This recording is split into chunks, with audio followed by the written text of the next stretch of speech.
Hello, everybody. I'm Dr. Sally Spencer Thomas, co-chair of the Workplace Suicide Prevention and Postvention Committee of the American Association of Suicidology. Welcome to our webinar, Is Your Workplace Culture Working for You? With Lisa Stokes-Nicholas.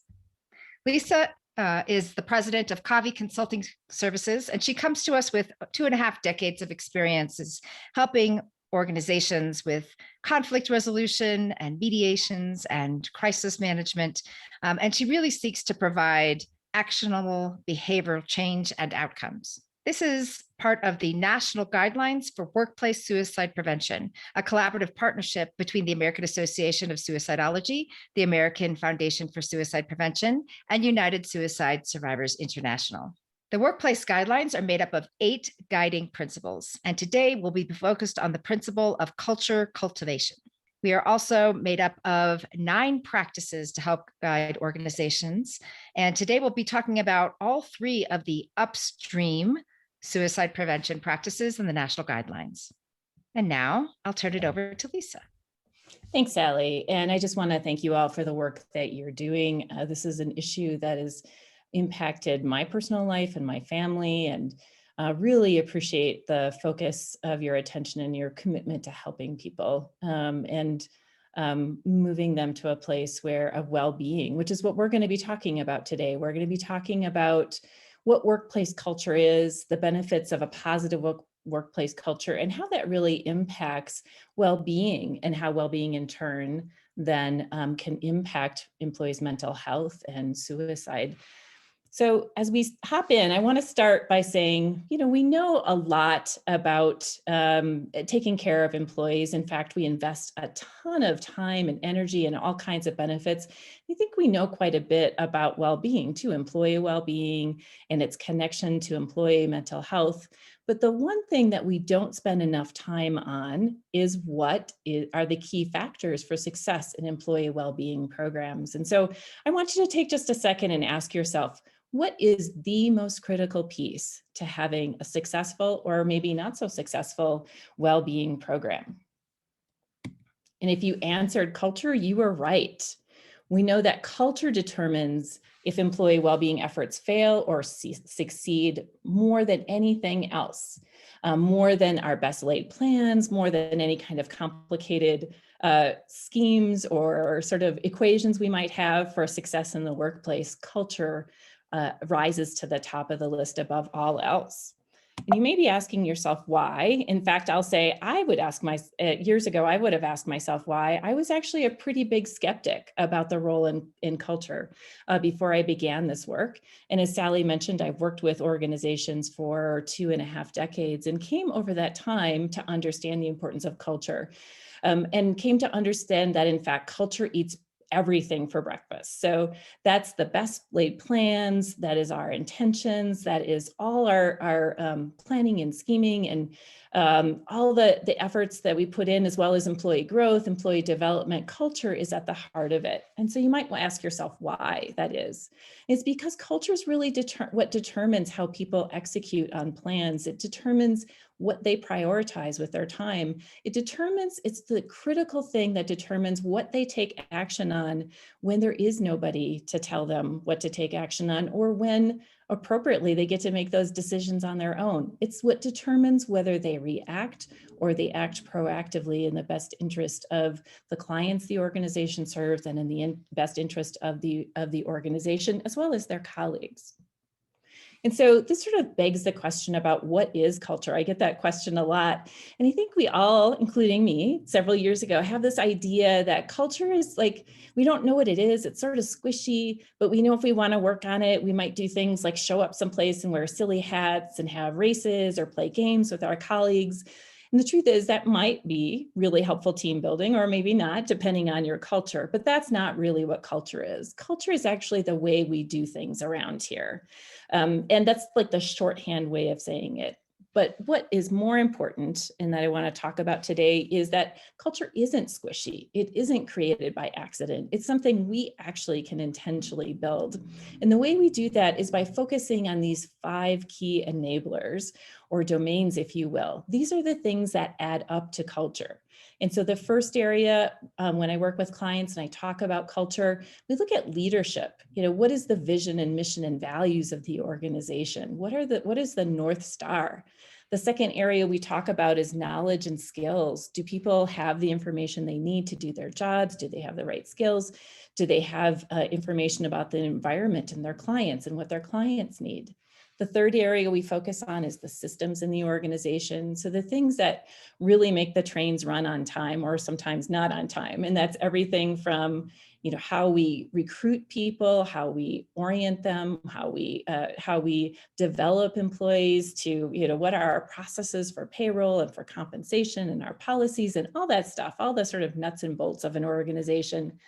The next category that really contributes to what our culture is the intrapersonal stuff. That's the stuff inside us, the stuff we see or sometimes don't see about ourselves. And that can be everything in a cultural context. It can be everything from a sense of taking responsibility for our outcomes and how we impact each other or not. All of that impacts the culture. If we're growth set, we have sort of a growth mindset, or if we're more, perhaps more reactive, all of that interpersonal stuff really impacts our culture. And then the last domain or enabler we talk about is the interpersonal stuff. That's the stuff between people.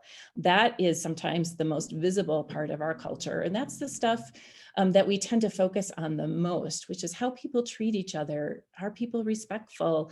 Do they help build trust with one another? Do they listen to each other? All those things also build the culture. And so when we work on a culture, or we want to be intentional on creating a culture, we look at those 5 areas. And so I want to just talk a little bit more, to be a little bit more detailed. And just any culture in general doesn't necessarily contribute to employee well-being. In fact, there's some cultures we know don't and are very detrimental. So to be more specific, what we're really talking about is positive workplace culture. And these are the key elements that really contribute to employee well-being and mental wellness. And those are having a sense of purpose. And that's a sense of purpose that the organization is contributing to the world in some way. And that doesn't mean you have to be a nonprofit, but really bringing employees back to what do we do and how does it benefit others? A sense of values and what dictates how we carry out our actions every day? What are the things that we can say? Are we kind? Are we respectful? Do we take risks to benefit others? All those things are our values, and that really determines how we carry out our purpose day in and day out. Impact. Third aspect of a positive culture is that employers are really clear about how their day-to-day actions impact others, impact the world, impact their colleagues, impact the organization. The fourth aspect of a positive culture is that employees have what they need for success and a sense of safety. So that could be things as simple as having clarity about their job roles and goals. They have the ability to control their day-to-day job and what they're asked to do. They have some say in that. They have some idea of what's coming down the pike. They know the plans.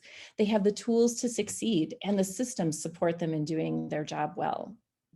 The fifth aspect of a positive culture is that someone has my back, that sense of somebody cares about me, my manager, my peers, I belong here. We support each other in doing well. We support each other and we jump in and help each other in serving our clients and the greater good.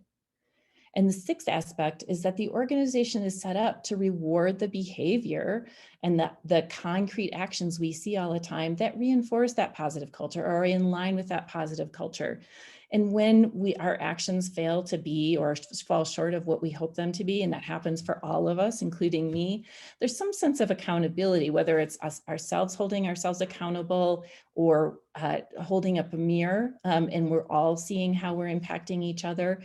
Measures of progress or lack of progress, all those things are part of the positive culture and growth. And so, I think it'd be natural to say, so if you have a positive culture, what are the outcomes?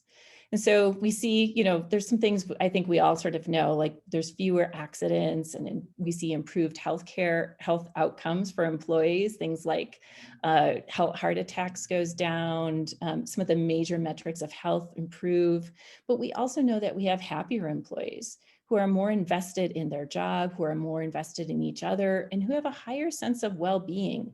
They also have more resilience, meaning that whatever happens, they're able to work together to go with the flow and support each other in pivoting and regaining balance. And those are critical sort of outcomes, if you will, of sort of a well-being or a culture that supports well-being. And I want to give you an example of a positive workplace culture in action. And so I'm going to talk about, I had worked with a community health provider that had struggled for years to keep the doors open. And at one point they decided they really needed to merge with a much larger organization in order to do that. And when I met the employees, they were feeling like that decision was a failure. And they were also feeling really overwhelmed and exhausted by years of struggling to keep the doors open, but as well as, the merger process itself was pretty exhausting. And in fact, we did some initial assessments with them and saw really high burnout rates. And so people were talking about leaving. I think almost everybody I interviewed at some point said they were going to leave. They were looking for another job, all kinds of stuff. I did not see signs of depression as much as job burnout. But when we started our work, we started talking about purpose. Like we just sort of reconnected with what is the purpose of this work. We also talked about what are the values now that we're part of a merged organization. What are those values and what does that mean for us in terms of our day-to-day behavior? We also talked about how their work was impacting their clients.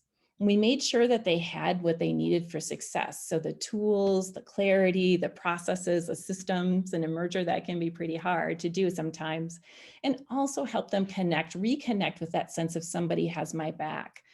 In the larger organization, not only were they still there for each other, but the larger organization was there for them. And then we connected that to rewards and accountability. So, started to talk about how to reward behavior that was consistent with the culture, the desired culture and the values, and helped people be able to talk to each other when that wasn't the case. And so long story short, I have actually kept in touch with this particular group that I'm talking about because I've gone in and done some other development work. And long story short, the results are, first of all, they didn't lose anybody. Nobody left the organization. Second of all, about 2 years now, post-merger, 3 years, their potential to serve their clients has grown exponentially. They have also become an extremely engaged provider, and I'm seeing actions in the workplace that result in things for their clients that they never had done before. And that's because people are so much more engaged and supporting each other. And so they're catching things in their services for clients. They're catching, little cues about things they need to pick up on that they wouldn't have gotten before. But most importantly, the sense of employee well-being and their support for each other is so much stronger than it was before. When I started working with them and everybody was ready to quit, and there was all those conversations about those people across the hall and how they were making mistakes and so on and so forth. And so just in concluding, I want to talk real quickly about how to create a positive culture. There's many, many things out there in the literature about how to do that. I think it can feel really overwhelming sometimes to organizations. So I've tried to boil it down to basic steps. The first is really identifying employees to work together to work on the culture. This is something where you need somebody from every level of the organization and different parts of the organization to really come together and spearhead and lead. And the first step is to really work to clarify those values that are going to guide your day-to-day behavior, and then to work on putting those values into action in very concrete ways that can be carried out as you do your job. So simple things like what that value looks like as I interact with clients, what that value looks like when we're meeting with each other. So not additive things, but things that happen on the job. And then working to remove impediments that would maybe get in the way of that desired culture. And then of course, connecting that to rewards and accountability within the organization.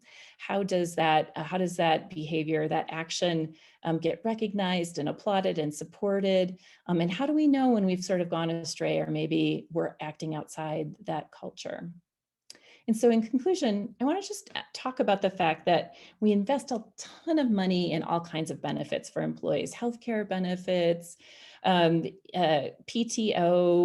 retirement, things like that. And while we know that those are beneficial, it's sort of like just the beginning of the investment. And it's interesting to me because that's where the majority of the time and energy and money goes for employee well-being. But if organizations invest in culture, which is just a fraction of the cost and time, you can see exponential benefits in terms of employees' well-being, their mental health, and even suicide, thoughts of suicide or suicide within the workplace. And so with that, I'm just going to point you towards a few references there, and I'm sure people will have access to this PowerPoint, but I tried to outline some things that relate to well-being resources, how to have a culture of well-being, how to change culture, and then given the time and the time we are now, a year into COVID, also some things related to burnout, because that's important in the culture work. So now I'm going to turn it over to Sally to talk about the pledge. Yes, thank you so much, Lisa. And really, it's important for us to all connect the dots that sometimes, yes, mental health conditions are driving despair and distress, but sometimes it's what's happening in the workplace culture that's causing that. And so having a focus on driving that strong positive culture is suicide prevention. So for all of you listening, please join us. Take the pledge to make suicide prevention a health and safety priority at your workplace or professional associations. Come on over to workplacesuicideprevention.com and take the pledge.